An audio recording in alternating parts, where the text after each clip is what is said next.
That I know I have been waiting for, because we all know that we want to empower our children and our students and our young athletes to do things for themselves, versus having us push them along. So, welcome everybody to Beyond the Steps.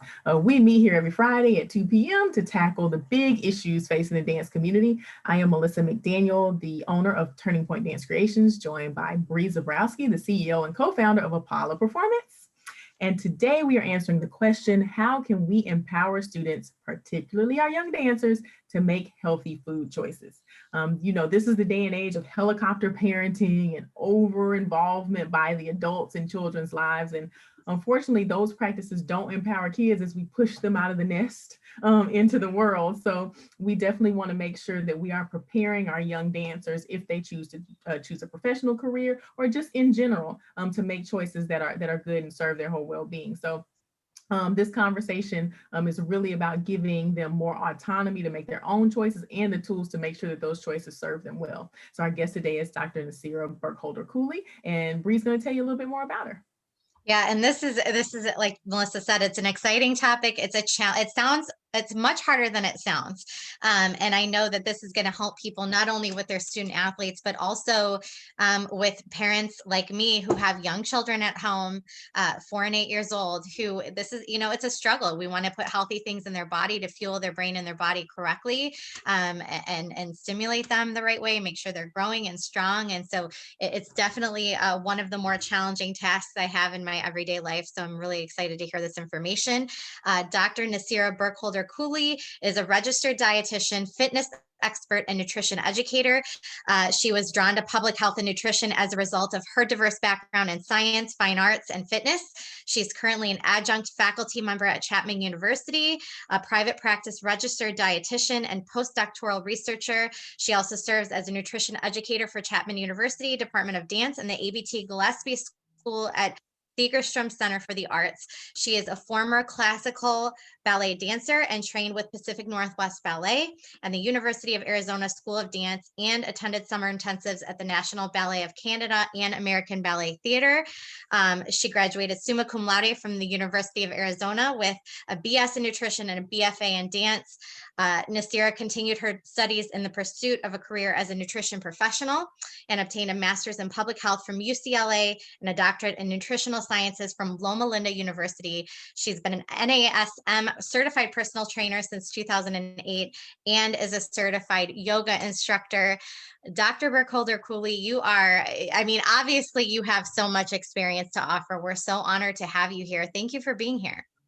Glad to be here. Thanks for having me. Yeah, it's very exciting. And to have somebody with this, you have deep knowledge of dance and deep knowledge of nutrition and fitness, and those things obviously work together. You have such a diverse background and could have chosen so many different areas to focus your energy and effort in your work. Why did you choose nutrition, and specifically why nutrition for dancers? I know you work with a lot of dancers. My initial interest in nutrition was based on how I felt it could help me with my ballet career at the Yeah. time. I originally was going to just pursue a dance career, but I decided to double major when I was at the U of Arizona. And nutrition seemed like a logical fit because I knew it was something that could help me learn more about fueling my body and hopefully promoting a longer, healthier career. So it fell into place well. I ended up finding I was very passionate about science in general and also nutrition science and biochemistry. So as I progressed, I found that, wow, dancers really need guidance in this area. And I understand dancers because I was a dancer, am a dancer.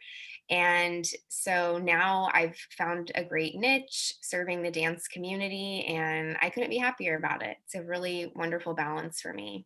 Yeah, I love that because we talk about this a lot, how oftentimes up until now, I would say this is changing in recent years, but dancers have really had to make other things outside of dance work for them. And, Mhm. anytime you can find somebody who speaks that language, our friends at Doctors for Dancers do this really well. Anytime you can connect with somebody who really, really understands the anatomy and just the inner workings of a dancer and what they need, it's very different from a lot of other athletes and people in general. So I love that you're bringing that to the dance community and that you can identify that. So Melissa, let's get started with the first segment because I know we have a lot to talk about today.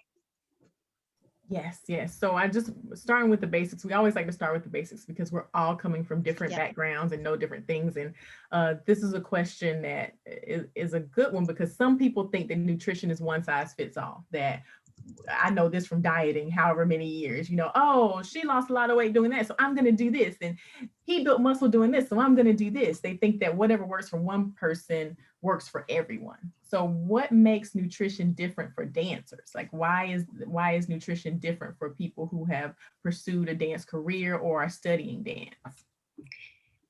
Nutrition overall is very individualized, and I love that you bring up the fact that nutrition is not one size fits all, and it's so easy for us to buy into fad diets and Mhm. anecdotal evidence because our friend tried it or this celebrity Right. that follows this diet.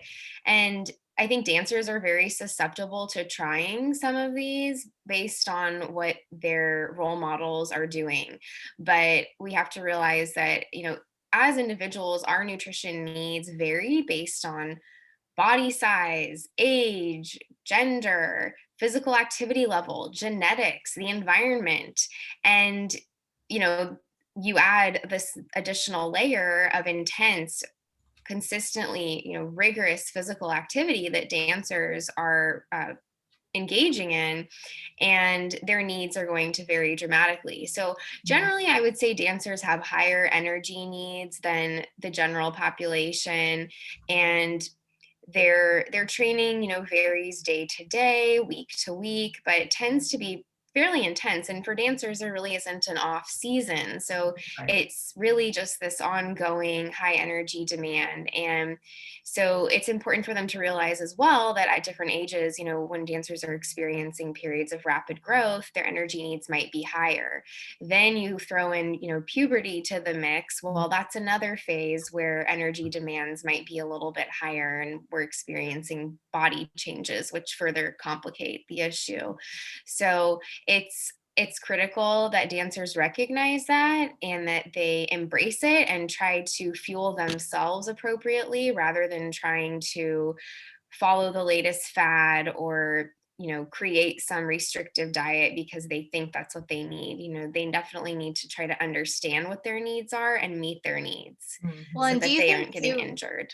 Yeah. Do you think too that dancers are often consumed with cutting calories instead of really the opposite is true, right? That they need actually more because of how rigorous their training is and what they're doing in a given day. It kind of is the opposite of what the natural tendency is for dancer mentality, right? Absolutely. And studies show that the majority of dancers undereat Mhm. and in regards to calorie intake. And that is really sabotaging their progress, Yeah. especially growing dancers that really where their primary goal should be gaining strength, improving their skill set, not trying to cut calories.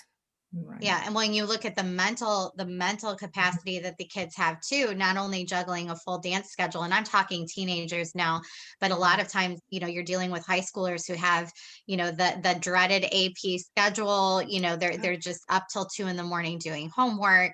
Right. That's depleting as well, right? Absolutely. The brain requires a lot of energy, and studying can really use up a lot of calories. So, it's not the same as physical activity, Right. but even dance requires a lot of concentration and memory. So, that combined with the demands of school, studying, keeping up with a social agenda, Mhm. trying to have some fun, maybe pursuing other activities as well, energy demands can be quite high, and something will be compromised if you're not fueling your body correctly. So that might be that you're performing poorly in your dance classes, or you're in a bad mood all the time because you don't Mhm. feel well, or you can't study well, your memory is poor, and your body can only take so much abuse, and that's what it is when you're restricting its energy. Yeah. Right. Now, is there, this is totally off topic, it just came up as you were talking, but is there a specific need that we have as dancers because we have this need to remain lean and remain agile so that we can keep our flexibility and move quicker and do sharper movements and things like that, but still to actually have the need to build muscle for strength and power and jumps? Like, is there a specific balance that we have to keep there as dancers in our nutrition that helps us maintain both? Because a lot of times when people are training, they're like, oh, I'm building muscle or I'm dropping weight, like it's Right. either one or the other. So how do we walk that line, or is there even a line that we need to walk? I would say there is a happy medium. There's a fine balance that dancers wish to achieve, and that I think the dance community is accepting of, because of the things that you mentioned, that dancers do need to be strong, but we still, there is this aesthetic appeal and a functionality component about having a lean yet strong body. So finding that for each individual, though, again, is unique, and there certainly are ways that it can be accomplished, but it takes time. And oftentimes we don't achieve that perfect balance until we're at the peak of our career in adulthood. Mhm. And so I think it takes time to achieve that, and to figure out how you should be fueling to achieve that. And young dancers often expect themselves, oh, I'm supposed to have my ideal strong lean body at the age of 13 or 14 or Right. 15. And that's just not realistic. You're going to go through phases of change and experiencing body changes that you don't have a lot of control over. And to develop that muscle density too, it takes time and years of training. So it's certainly something that can be accomplished if done healthfully. But I'm sad to say I think a lot of dancers are constantly striving for that ideal, Mhm. and they end up very frustrated because they're comparing their best Yeah. self to someone else's best self, and we don't all look the same, and there are different body types. And so you know you may be the healthiest version of yourself, but you might not ever be as thin as Right. some other celebrity dancer. So there's that aspect too, I think, of accepting, working with what you have to try to achieve the best version of yourself in a healthy way. And I help dancers accomplish that, but again, it's very individualized. It's not, oh, here's the recipe for your perfect body and perfect energy level and ideal strength. It will vary person to person, and might take some experimenting and, again, maturity. So yeah, that's a hard pill to swallow, right? Because as kids, that's a tough thing to understand. Yet, that's where they need actually probably the most grace and the most information in this area. And you add the pressures of, we talk about this all the time, but social media and peer groups and all the things that we're comparing ourselves constantly to other people. And you add that age into it, and that how hard it is to kind of process all of this information and your emotions and your feelings. It can be difficult. So how hard is it, for people out there that are like, oh, they'll grow up and they'll be fine, and all that kind of that track of thinking. How hard is it to change and adjust unhealthy nutritional habit once you become an adult? I think that the preteen and teenage years are very impressionable. Yeah. I actually think in some cases our eating habits develop much earlier than that. Yeah. But I will say that the pubertal years tend to be where we start to adopt our adult habits, Yeah. because there's that newfound sense of independence and sort of trying to figure out who we are, what we want. And so, as parents, as dance instructors, we have an important role in trying to promote the development of healthy habits. And unfortunately, I think that the pressures that are experienced by young dancers can often lead them to assume or normalize that, unhealthy eating behaviors are okay. And before you know it, a few years of sort of that mentality can lead to a lifetime of unhealthy eating habits. Mhm. Yeah, and we talked about this with this not Dr. Kristen Koskinen as well when she was on. That on the go lifestyle is really, really hard because that's what so many of us practice now is just every day of the week. We're less often we're sitting down to meals. Obviously, this past year is kind of an exception because we're all home more, but generally we're running from place to place to place. These kids are going from place to place to place, often not sitting down until 9-10 o'clock at night, and then they've got piles of homework to do as they become teenagers. So it becomes a lot harder to have quality nutrition and quality meals too. So I know we're going to get into that a little bit later in the episode, but just empowering them, when they're on the go, there are choices. There's still good choices and options that they have. If you're just joining, I'm Brie with Paula and with my co-host Melissa McDaniel, founder of Turning Point Dance Creations.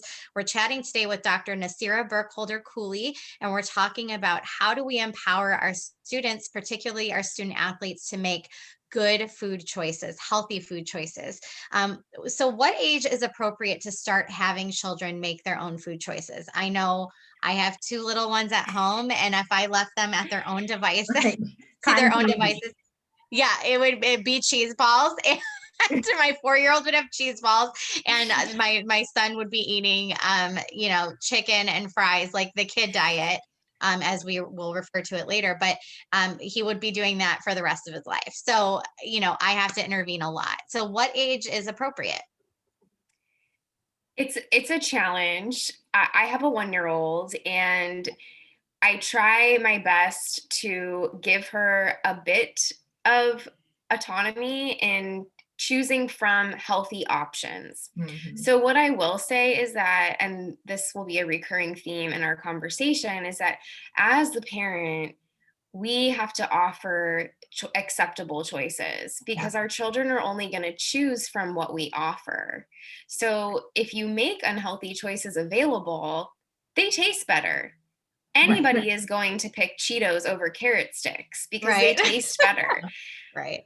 But if we don't offer the Cheetos, well, they're not going to know any That's better. right. So if you are offering acceptable choices, then I think it's perfectly fine to let your children be part of their food selection at a very young age. And to be honest, it is something that we've been trying at home with our little toddler, where we do offer one or two fruit options for a snack, or here's, sliced cucumber versus some slivered carrots. Which one would you like? Or putting a few options on their tray or on their plate so Mhm. that they can decide. Because part of that too is, I think we have to realize there is a balance between us dictating, here's your meal, and also realizing, well, food preferences are real, and it's Right. okay for them to have food preferences, but within reason. Yeah. Because if it's a free for all, then, like you're saying, they're going to just stick with the kid Well, and then diet. you've got we could go off in a whole tangent here, but my son is very sensitive to texture, and that makes a Yes. big difference with him versus my daughter. If you give her those healthy options, she'll happily take those, and that will be her choice to snack on the fruit. And just she salads and soups. She likes Mhm. all that. My Mhm. son, it's a lot more difficult for him because of texture. And Mhm. so what do you do? This is kind of off the cuff, but what do you do when you have those issues? When introducing those those healthier options, it still is an issue for that child. It definitely, and picky eaters are common. However, picky eating is not a genetic trait. It is a Right. developed practice. And so I think, again, trying to work with them to find alternatives, not forcing the same oddly textured food on the child all the time. it is true. It sometimes takes 10 to 12 exposures to a new food before a child will accept it. So that takes some persistence. And as a parent, I'm finding just how difficult that really can be, because you think, okay, 3 times I've already wasted, 3 plates of sweet potatoes. She doesn't like it, but you find that really eventually It they is do true. just come to accept it. And so trying that, but then realizing, okay, it's been a dozen times. She still doesn't like sweet potatoes. Okay, we'll move on, maybe later. So I think figuring out, how to understand your child, Yeah. and just do your best to try to Just basically accommodate their keep unique working on it. needs. We want to Yeah, just keep at it's it. an Don't give up. ongoing challenge, right? Don't give up, be persistent, because this is an era of your life. This is an opportunity where you have control over what the child is eating. Yeah. And as soon as they leave the nest, or really once they enter junior high, even when they're at school, I mean, all it takes is them heading off to school. They're going to start trading food, eating school lunch, hitting up the vending machine. So use this time to really try to develop their taste buds in a way that doesn't make them desensitized to salt, sweet flavors, because that is really what happens over time. If they're exposed early on to these kind of overwhelmingly flavorful foods, that's what they'll always expect. So then the carrot sticks or apple slices will no longer be appealing. Right. Especially I love that. artificially flavored food. Like those tastes are not natural. Yeah, they're Like strong. the cheese, orange cheese. That's not real You cheese. cannot find that in nature. So when you eat real cheese, you're like, this is not quite the a little same. off. So a little off. I So love it. it's hard to fight those artificial stuff. Yeah, Definitely. when you're fostering this mentality of choice and you're presenting these healthy options to them, does building these skills, especially earlier on, and this confidence almost in their choices, translate as they get older to other areas of their life? I say absolutely. Absolutely. Yeah, that's great. And I think learning to prioritize health is critical, and it's something that we need, as parents, need to be examples of. If they see us making it a priority to take the time to prep and consume a healthy meal, or take the time to exercise, they will want to do the same as they grow up. And that's a lot tougher than it looks, especially in a pandemic world where we're, it's a constant juggle of work-life balance, right? And the children are around all the time. They're seeing everything you do. Right. You can't slip off to your office and have, your cheeseburger for lunch without your kid watching you, because they're going to see everything you do all day right now. Yeah, absolutely. Thank you. So we've done a few shows on nutrition, and one of the big themes that's reoccurring is no food is bad. There's no such thing as a bad food. Like villainizing food is a issue of villainizing certain foods or certain types of food. So when you have a child, and like we referred to it already, that loves the kid diet, the nuggets, the fries, the Cheetos, they say, oh, that's just kid food. Kids love that stuff. When you have them and they choose it, how do you redirect them without villainizing food? Like, how do you not say nuggets are bad or fried food is bad? Like, how do you redirect in a positive way that doesn't villainize certain food groups? I think the concern is that, well, a few things. One being that there may be a tendency for rebellion if they start to think, okay, this is a no, this is off limits. So as soon as I'm out of mom's sight, I'm going to go for the candy. I'm going to go for the chicken nuggets. Mm-hmm. And again, it's about balance. I think we need to do a good job of trying not to, sort of glorify these food differences or making a big deal about it, because the more that we do that, the more that they're going to be curious and want to try it and feel like, oh, those Krispy Kreme donuts are, they're really popular, but I've never been allowed to have one. So now I'm going to eat a whole box. Right. And I think it's something too. I mean, I see even with adult clients where I hear about some of their histories, and it kind of makes sense why they might feel like they were so deprived. So now they need to try everything. Now, that's not to say, oh, we need to give our kids all the treats now, make sure they try everything, because that's not a good approach either. But I think being reasonable, thinking about, again, being a good example. What is a healthy practice? Well, it's probably okay once a week to have a real dessert in the appropriate portion. Or, maybe once every couple weeks, your family goes out and you order something fun or you get pizza. So making those occasions, special occasions, trying to shift the focus away from the actual food in those instances to the experience. Like, we're Mhm. going out as a family, Great we're advice. going out for a drive. Oh, we're going to stop for ice cream, without highlighting or emphasizing, oh, this is all about this sugary, sweet ice Mhm. cream. I'm someone too that loves to bake and cook. So for me, going through the trouble of trying to like recreate, redesign traditional recipes to make them healthier is fun too. So I think, you can still incorporate treats and yummy tasting food that are still nutritious Mhm. into your kids' diet.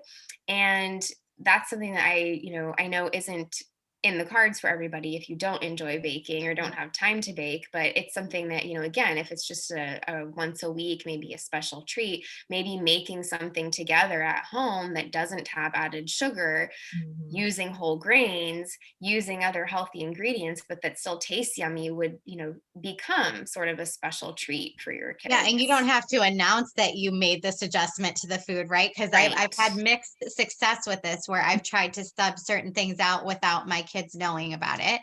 Right. And sometimes they just eat it right up and they're like, what did you do?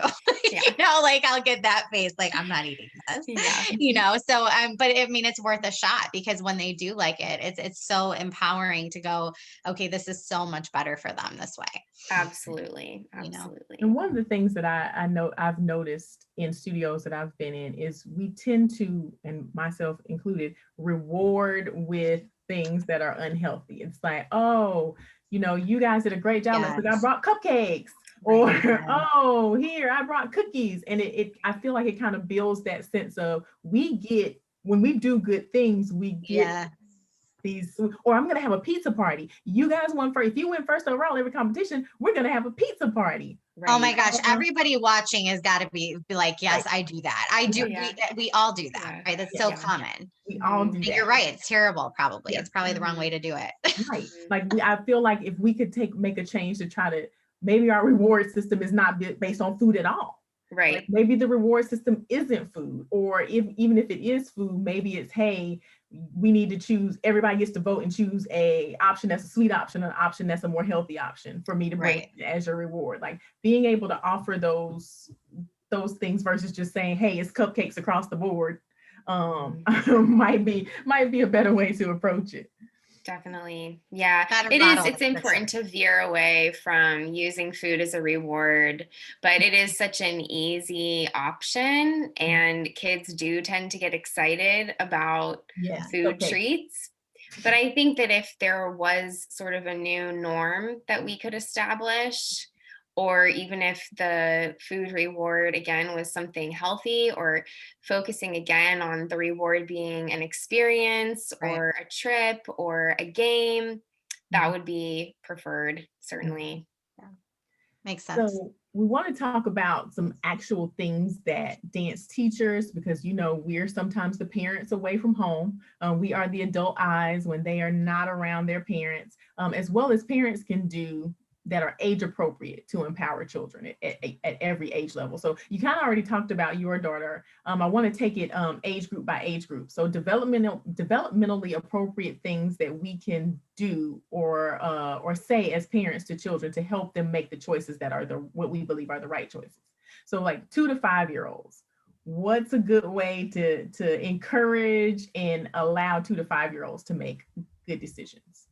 I think at that stage, because they're still, barely developing a voice and learning what they do like and don't like. I think as the parent, dance teachers, it's really about continuing to only offer healthy choices, because they're, again, you still have them sort of in this confined space where they're not out on their own and able to choose from a vending machine or a lunch menu.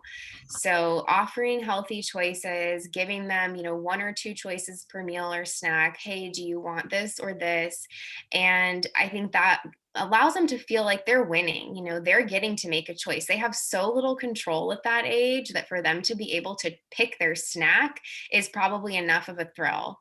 And so, again, just providing that, making available healthy choices Mhm. at What that about age. Well, and I found at that age, it was it almost was easier to be able to present healthier options because anything is great in the form of a popsicle. You could put any mixture of Totally. fruit, and if you make it a popsicle, they're happy. And you Real can estate? cut little things up and it tastes great. Or those little mesh, things where you can put frozen fruits and vegetables in it. Like that's easy, like no brainer.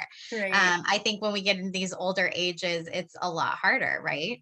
Definitely, definitely. Once they start seeing what other people are eating, again, there's that peer influence, and they're exposed to more either on the TV or with their friends. Then you run into, well, my friend gets Lunchables. I want a Lunchable. I still remember as a child being fascinated by Lunchables because I was never given Yeah. one, Mhm. and you just thought those were the best, meals in the world. So I think that once you introduce more exposure, then they're curious. Yeah. So that's again why it's so important, from day one to really just try to get them to acquire taste for simplicity and making them feel like they do have choices, that they aren't limited, because they're not. When you think about, in reality, if you count, the options when it comes to healthy food options, there are just as many or more of those than there are of, the convenience foods and the It's less just healthy not ingrained choices. in our vocabulary, Right. so we don't think to present Right. those to And them. it's not advertised, Right. in the media that way. So that's not what we're seeing. And that's not what our kids are seeing. Yeah. Mhm.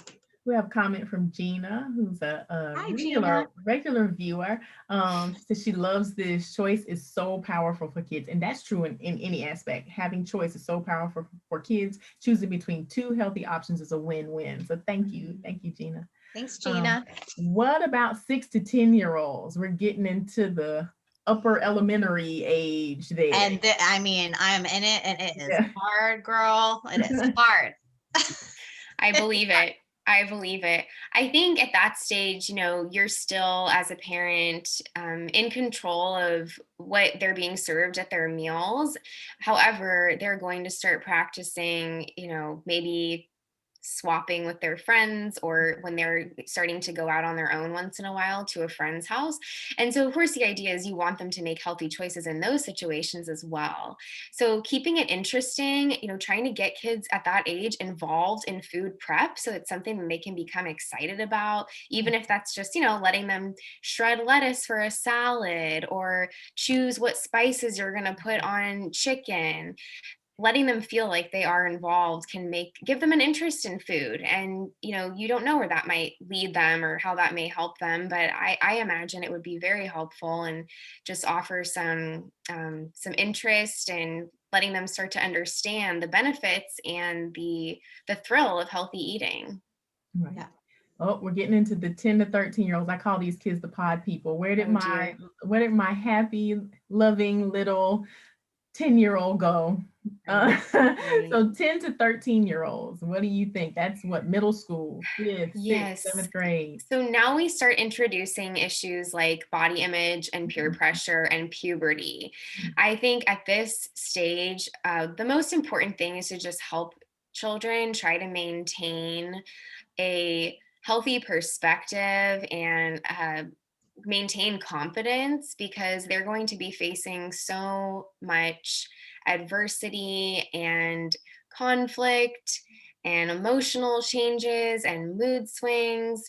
And so trying to at least keep the food consistent and hopefully something that remains to be a healthy experience for them, So again, making sure that at the home there are always healthy choices available, and continued involvement in food prep, giving them even a little more autonomy, maybe allowing them to pack their lunch, which if they're making selections from your home, assuming that those options are healthy, then that shouldn't be an issue. And then if they pack their own lunch, they're probably less likely to feel like, oh, I have a sack lunch. I would rather buy, Mhm. junk food at the Well, and this cafeteria. is That's less also the likely to age, happen. yeah, this is also the age too where they get very busy, especially Yes. when we're talking about competitive dancers. And so, instead of it's on us because we're driving the car, right? Like we're taking them from place to place. We're in charge of that. So a lot of times when we're like on the go, we forgot to pack something for them to eat in between dance or I'm sorry, school and dance, or school and whatever activity they're doing. It's easier to drive through somewhere, but Yes. really taking the time to pack that food, I would think would be hugely important in Yeah. terms of their health and what I they're would putting. say two tips for parents at this age. One is, as much as possible, trying to encourage eating together as a family when you can. And I realize, I know it's very difficult to achieve that when you have children going in different directions, a Yeah. spouse getting home late. So, but even if it's just a couple of you, even if it's just you and one of your kids sitting down and having a meal, this, preferably the same types of food, so they feel like, okay, we're both eating this healthy meal. That's one thing. Eating together is, a great practice to be in. And then second, planning ahead. And parents, that's on us. We Mhm. have to set the time aside. We have to make it a priority. We all are juggling a lot in these lives, these busy lives we lead, but we make time for what we care about. And if we set aside a couple extra hours on the weekend to do some meal prep or prepackaged snacks, or, get some of the bulk prep out of the way, then it does make the rest of the week a lot easier. And it makes it easy for you to just, grab one of your pre-made homemade trail mix packets, to allow your child to have a healthy snack before their dance class. Yeah. Planning ahead, it's Yeah. huge. Thank you. Mhm. All right, we're at the last group, 13 and up. This is when they start getting, we give them some allowance, some money. They can actually go buy at my kids. Our studio is next to a Firehouse sub. Oh, Oh my gosh, dear. it's like a mass exodus between class to Firehouse to get cookies and chips and cherry limeade and all that stuff. So 13 and up, they're also probably, some of them may be driving and have the Right. opportunity to stop places and do things. So what about 13 and up? You can still control what's brought into your home. So continue to make those healthy choices for your family. But honestly, at this point, it's almost too late to start, pushing in their face, oh, you don't eat that. I think again, this is where the rebellion can occur. So making a big deal about it is possibly one of the worst things we can do as parents. It's better to just, make available what is healthy.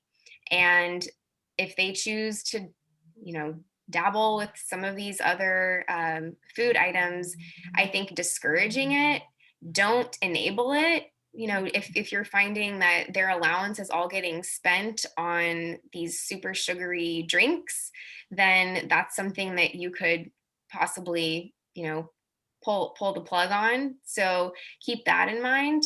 But again, it is normal at that age to explore a little bit more with new food choices. So What about having conversations? Because I know once we get into talking about this, especially I would say probably at the 10 to 13 group and the 13 and up group, it can be a really, really, really shaky ground to talk about, when we're criticizing what they're eating and making them conscious in a way that they start developing body image issues that maybe that wasn't the intention with our conversation, but that's the result. So how do we, yes, we can't make a big deal about it. And yes, we can't, really make the choice for them, but should we still be having these conversations about why we need to put healthy foods in our body with those kids at that age? absolutely, we should. It's a sensitive area, but if we aren't having the conversations with our kids, nobody will, because unfortunately,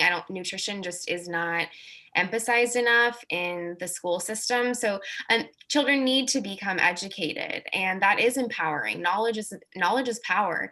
And so I think if we frame it in a way that isn't about, oh, if you eat this way, you're going to become overweight. Mm-hmm. If we frame it in a way that, you realize if you eat this way, there are certain diseases down the road that you might end up, running into, like diabetes or heart disease. And I think, the younger, the better that we bring up these topics, even if it's just in passing, when maybe there's a family member that has cardiovascular disease, you can tie it into the conversation that way.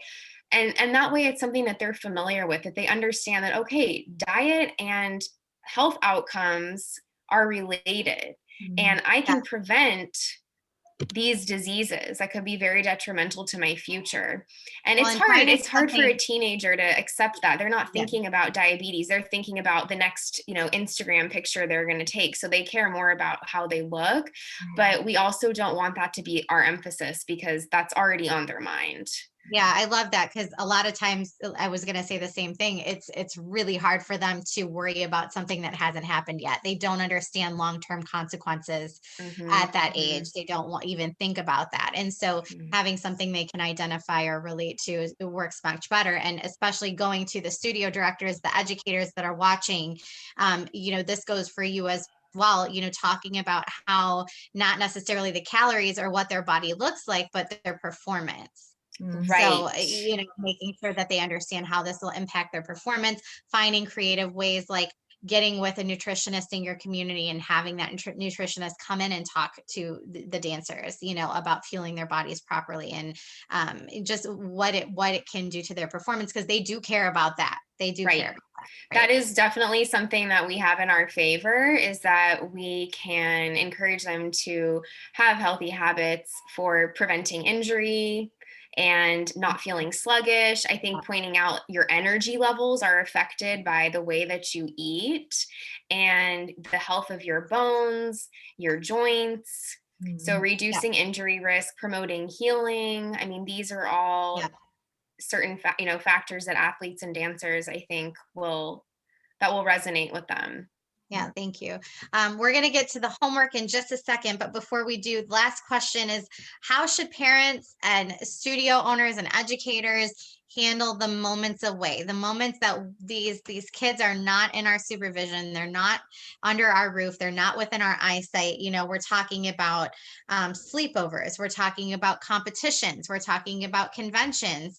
A lot of these at school, a lot of these places don't have the healthiest food options. So, what are some things that we can do to kind of mitigate the damage that can be done when they're not in our eyesight?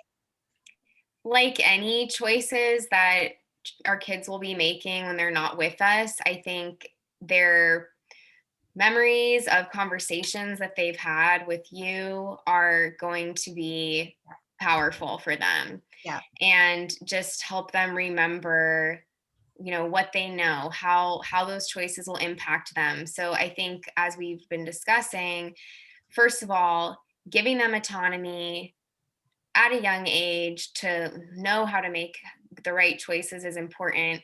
Educating them as they grow up, learning to give them healthy choices, teaching them about food, how to prep food, how to buy food, even, involve your kids in those processes, so that when they are taking that on their own, that they can do it in a way that is healthful. Yeah, thank you. So let's get to the homework, Melissa. Hey, Bree, let's real quick, we have a question in Facebook that I want to get to before we get to let's do it. So this is from Kat. How do you find a good nutritionist in your local community who actually knows dance? That's a great question. Know of any resources or anything you should look for? Like, what if you're looking for a nutritionist?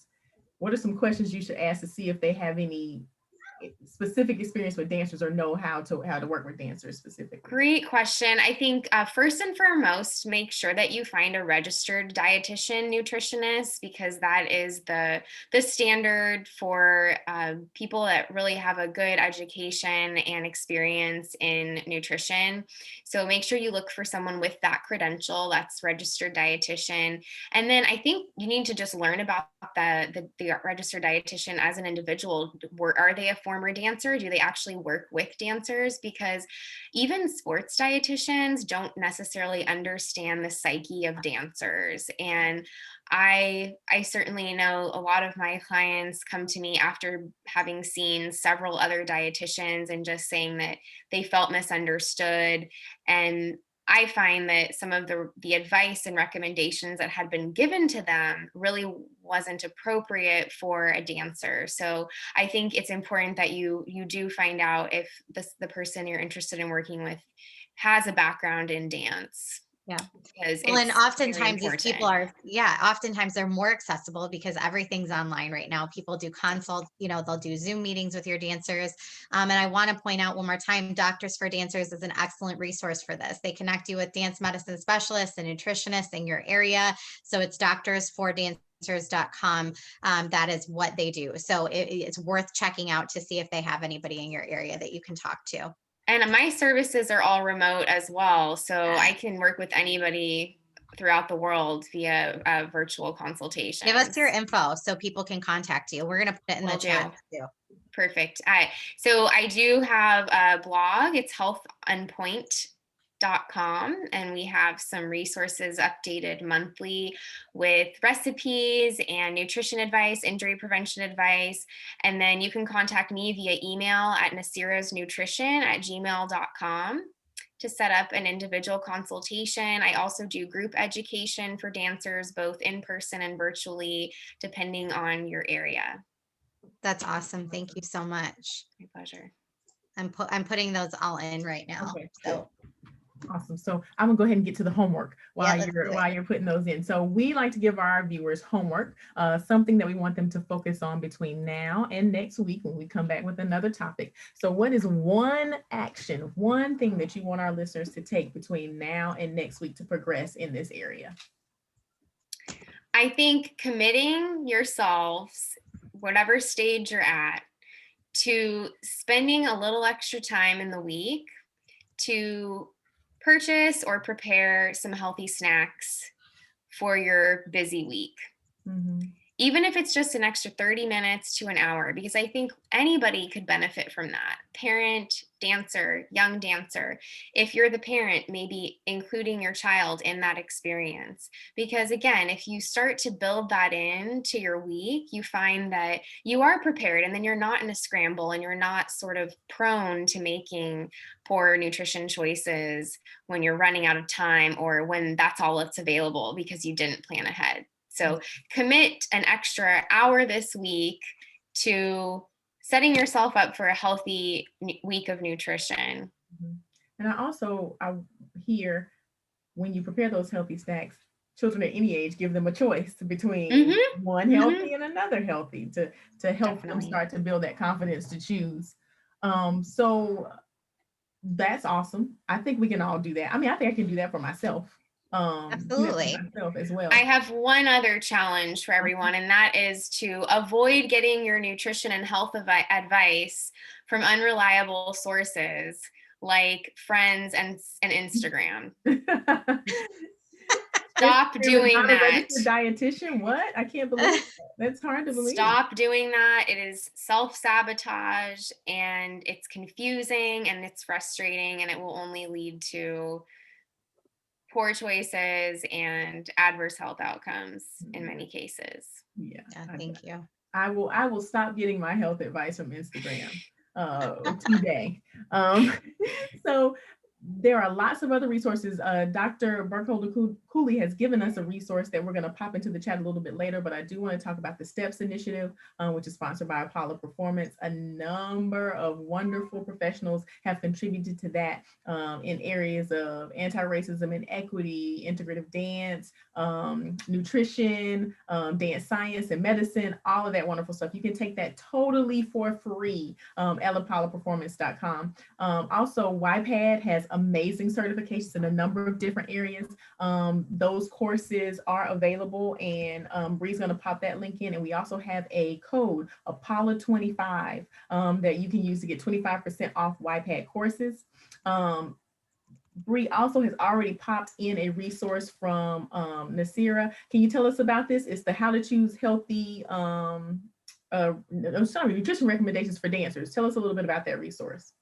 There's a handout that I've shared that has some general tips on nutrition for dancers, some ideas for meal prep, lists of healthy snacks, with some information also about good resources for recipes and nutrition, and then some information about my background and my contact information. So that's a handout focusing on healthy snacking for dancers. That is Thank you for chat. sharing that. Yes, my pleasure.